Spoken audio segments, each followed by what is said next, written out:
ating mahal na Yormis ko. Lagi niya sinasabi, God first. Kaya ako'y sobrang tagahanga talaga ng ating mahal na Yorme. Dahil inuuna mo ang Diyos, lahat ng pangarap natin sa buhay ay matutupad. Naniniwala po ba kayo doon? Yun lang po. Maraming salamat po muli. Manila, God first. Kamusta mga kaagapay sa ikatlong distrito? Isang basak naman yan! Rolling! Rolling! Rolling din na tayo! Kaya naman, taon-taon po tayong pinangalangalan ng lungsod. Ito nga lang nagdaang 2024, ang inyong lingkod po ay pinangalan bilang isa sa most outstanding barangay chairman ng ikatlong distrito. Kaya naman mga kababayan po, kaming mga Yormis Choice, sa pamumuno po ng ating magbabalik at ang walang katatalo-talo, ang nag-iisa, Isko Moreno Dumagoso.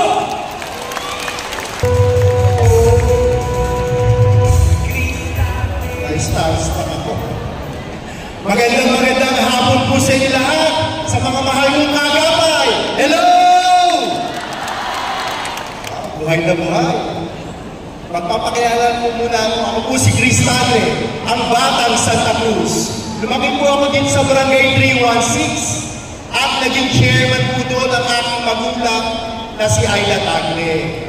At ang unang ginawa ko po, nung ako'y bumalik, ako ay nag-donate ng 6 na container na gulay at pagkain sa City Hall na pinamahagi po sa buong Maynila.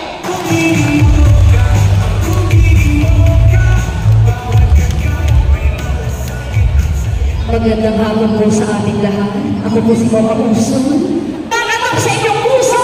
Kung inyong magbibigyan, magiging katulong ng Yorme. Nakalagaan po ang ating mga nanay. Ating mga magulang, kulang din po ng mag-alaga ako sa nanay mo. Mahal na mahal ko po ang nanay mo. Nag-iisa na lamang siya. At kami mga anak, kulang pa ang buhay para ibalik sa aming mga magulang ang nagsakripisyo. Muli ako po si Mama Uson. Kasama niyo na po ang Yormes Choice. Nakasan niyo po ba? Nakasan niyo! Diba? Kaya niyo pa yan! Sige pa, nakasan niyo! Mga kaagapay! O, diba? Kapag ang Yormes Choice ang nanalo, ang tunay na nagwagi, ang taong bayang Manileño. Maraming salamat po at magandang hapon sa inyong lahat. Manila! Maraming salamat po. Magandang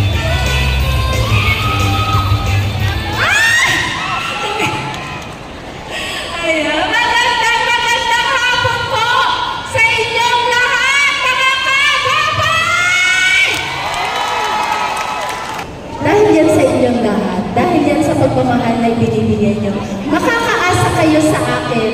Sabi ko nga kanina kung paano ako naglingkod bilang konsehal, pag binigyan nyo ako ng pagkakataon na maging congresswoman, mas hihigitan ko ang lahat ng aking nasimulan. Magandang hapon, Kaagapay District 3! Kamusta po kayo? Walang aalis Ako po si Chia Atienza, ang bunsong anak ng dating puting Merlito Atienza. Ako rin po ang direktora ng Kababaihan ng Maynila. Isang organisasyon na kasing laki at kasing galing ng Kaagapay! Mas pinakamasakit dito, marami sa inyo kailangan pa rin magtrabaho para ang inyong mga pangangailangang medikal ay mabayaran ninyo. Para sa akin, kung gumagana ang gobyerno, dapat lahat ng mga pangangailangan ng medikal ay naaalagaan na ng lungsod. At yan po ang maaasahan nyo sa amin ni Yorme balang araw. Hahaba na po ang buhay ng aming mga lolo at lola na narito sa Maynila dahil mahal na mahal po namin kayo. Tumatayo rin ako sa inyong harapan para ipaglaban ang boses ng ating mga kababayan na may kapansanan. kapansanan. Lalo na kung inyong anak ay may kapansanan. Wala pong sapat na suportang binibigay ngayon para sa kanila. Balang araw, ang ating mga kababayan na may kapansanan, lalo na ang mga batang may kapansanan, makakakuha na ng patas na panlaban dito sa ating lungsod. Ako rin ay tumatayo para sa mga magulang na nagdadasal araw-araw na inyong mga anak maipalaki nyo ng maayos dahil merong matatag na educational system dito sa ating lungsod. At ayoko na pong makakita na mga magulang na karag-karag nila ang kanilang mga anak dahil na-diagnose na may sakit ito at dahil wala siyang pangbayad ng gamot para tuluyang mabuhay pa rin ang kanyang anak. Bubuhatin niya ito at magdadasal na lang na hindi na ito ang huling araw na makakarga at mamamahal niya ang kanyang anak. Dahil sisiguraduhin namin na dito sa Maynila ang mga bata ay maaalagaan ng maayos na educational system at ang mga magulang makakakuha ng sapat na suporta mula sa isang gobyerno na makikinig at mabilis kumilos para mapunan ang inyong mga problema. Balang araw naniniwala ako na kung lahat ng mga Manileño ay marunong na tumayo sa kanilang mga paa, babalik ang dignidad dito sa Maynila at kayo po ang magpapaliwanag muli dito sa ating mahal na lungsod.